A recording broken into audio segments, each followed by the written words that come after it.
السلام علیکم، میرا نام صبا رضوان ہے۔ کچھ دنوں سے جو منظر عام پر میرا ڈیبیٹ کا ویڈیو ہے وہ آپ لوگ دیکھ رہے ہوں گے۔ وہیں سے آغاز کرتی ہوں جہاں سے روکا گیا تھا۔ قبل میں کچھ کہوں اس سے پہلے میں اپنی نظم کو مکمل کرنا چاہوں گی کہ جس کے بنا پر مجھے کہا گیا کہ میں نے ہمارے بانی پاکستان کو للکارا ہے۔ پہلے نظم سن لیتے ہیں، اس کے بعد میں بات کرتی ہوں آگے۔ یہ نظم ہے چونکہ تو میں نے تو لکھی نہیں ہوگی، یہ کسی شاعرہ کی لکھی نظم ہے اور اس کا عنوان ہے کہ قائد اعظم سے خطاب۔ اس کے 3 پہلو ہیں کہ ہمارا ملک ہم نے کس جد و جہد سے حاصل کیا، اس کے بعد ہم کتنے خوشحال تھے اور اب ہمارا کیا حال ہے۔ قائد اعظم سے خطاب۔ قائد اعظم آؤ ذرا تم دیکھو اپنا پاکستان، جس کی بنیادوں کے خاطر لاکھوں نے دی اپنی جان، جس کے خاطر کھیت جلے، کھلیان جلے، گھر بار جلے، ماؤں کے سینے چاک ہوئے جب کڑیل بیٹے خاک ہوئے۔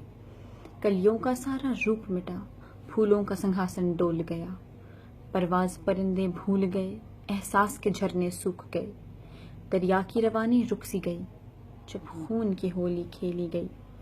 دشوار بہت تھی راہ مطلب، ہر گام مگر ہم ساتھ رہے، ہم بن کے تمہاری شان رہے، ہاتھوں پہ لیے قرآن رہے، جو تم نے کہا وہ ہم نے کہا، لے کر رہیں گے پاکستان، بن کے رہے گا پاکستان۔ لیکن جس دھرتی کو خون دیا تھا اس دھرتی کے حال برے ہیں، مکر و ریا کے جال بچھے ہیں، نفرت کی وہاں آگ لگی ہے، بستی ساری نرک بنی ہے، چہرے سب گہنائے ہوئے ہیں، پیکر سب کو جلائے ہوئے ہیں، جتنے بھی تھے دیپ بجھے ہیں، راہ دکھانے والے تارے ایک ایک کر کر ٹوٹ رہے ہیں، گھر کے گھر ویران ہوئے ہیں، لاشوں کے انبار لگے ہیں، چور لٹیرے قاتل سارے شہر کے چوکیدار ہوئے ہیں، حرص و ہوس کے مت والے بھی دھرتی کے حقدار ہوئے ہیں۔ کوئی نہیں یہ دیکھنے والا، کوئی نہیں یہ پوچھنے والا، کن ہاتھوں میں سونپ گئے تم جان سے پیارا پاکستان۔ قائد اعظم آؤ ذرا تم دیکھو اپنا پاکستان۔ یہ دھرتی تھی کچھ ارمانوں کی، یہ دھرتی تھی کچھ خوابوں کی، اس دھرتی کے میدانوں میں، اس دھرتی کی ہر وادی میں خوشیوں کے رنگ بکھرتے تھے، احساس کی کلیاں کھلتی تھیں، ہر سال ہی ساون آتا تھا، گاتے تھے پنچھی گیت یہاں، ہوتی تھی بہاریں مست یہاں، آکاش کی اس اونچائی سے یہ دھرتی گلے مل جاتی تھی، ہر دل کی کلی کھل جاتی تھی۔ لیکن ایک دن وہ آیا جب سورج نے منہ کو ڈھانپ لیا، پھر دن کی روانی رک سی گئی، راتوں کی حلاوت کھو سی گئی، چہروں پہ نقابی ڈالے ہوئے کچھ لوگ ادھر بھی آ نکلے، پھر آگ لگاتے وادی میں، انسان کو جلاتے راہوں میں، ہر گھر میں، ہر ایک بستی میں، وہ بھوک بنے، افلاس بنے، وہ شعلہ بنے، وہ آگ بنے، انسان تھے مگر شیطان بنے۔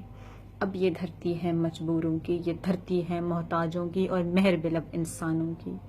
یہ لوگ ابھی تک زندہ ہیں، یہ زندہ کیا بس مردہ ہیں، انہیں رہزنوں نے لوٹا ہے، انہیں قزاقوں نے مارا ہے۔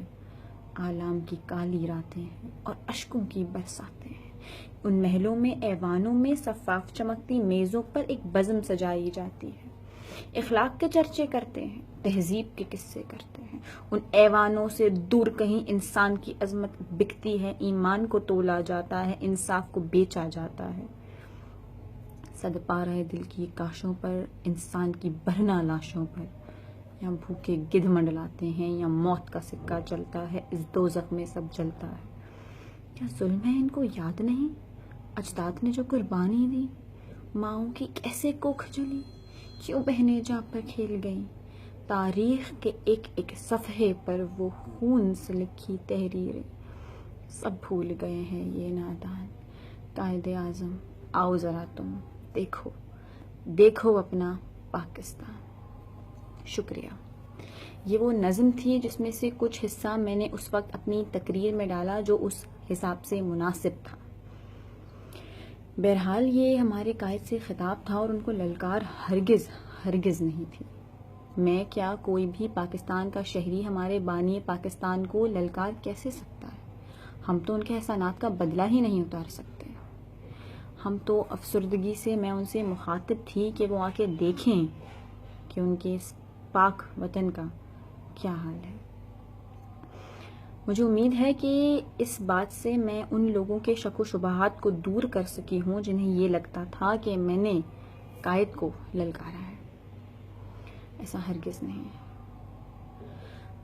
بات کو آگے بڑھاتے ہوئے میں یہ کہوں گی کہ ان سب لوگوں کا بہت بہت شکریہ جنہوں نے مجھے سراہا.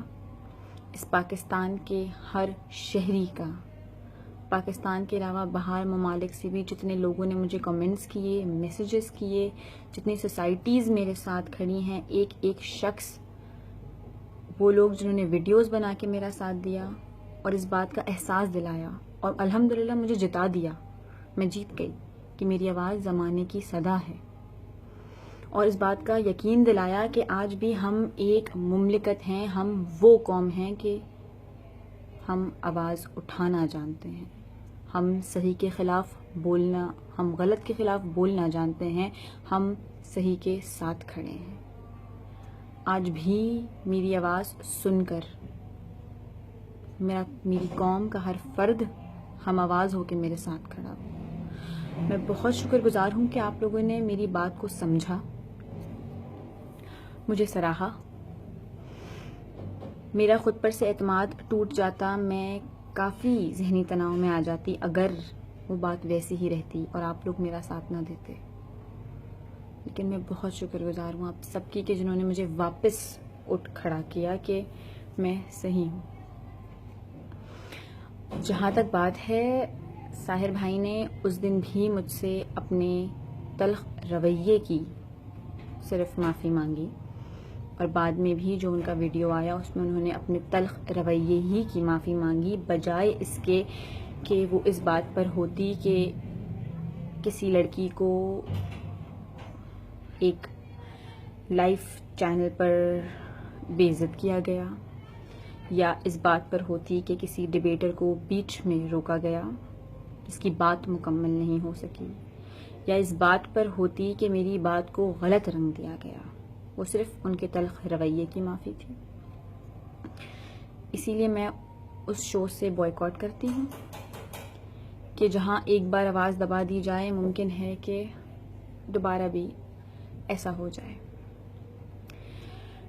ڈیبیٹنگ میرا پیشن ہے، میں پیشن سے بوائیکاٹ نہیں کرتی، اور یہ تو شروعات ہے، یہ میری جیت کی شروعات ہے. میں رکوں گی نہیں، یہاں سے آغاز ہوا ہے. میں بہت شکر گزار ہوں آپ ایک ایک شخص کا جس نے میرا ساتھ دیا. ساحر بھائی نے خود کہا کہ اگر بات آدھی دکھائی جائے گی تو محبت نہیں ہوگی، تو میری بھی تو بات آدھی سنی گئی. بہرحال آپ لوگ مجھے بہت جلد دیکھیں گے کسی اچھے پلیٹ فارم پر، پھر کسی اچھی جگہ، پھر ڈیبیٹ کرتے ہوئے، پھر اپنا موقف رکھتے ہوئے، پھر اپنی بات کو ثابت کرتے ہوئے. یہی کبھی عورتوں کے حقوق پر تو کبھی انہی مسائل پر جو ہمارے ملک میں ہیں، اور ہم مل کے ان کا حل نکالیں گے اگر آپ لوگ اسی طرح ساتھ کھڑے رہے اور ہر بار ہر کسی کے لیے آواز اٹھائی. اسی کے ساتھ یو آر سائننگ آف. صبا رضوان. پاکستان زندہ باد. قائد اعظم زندہ باد.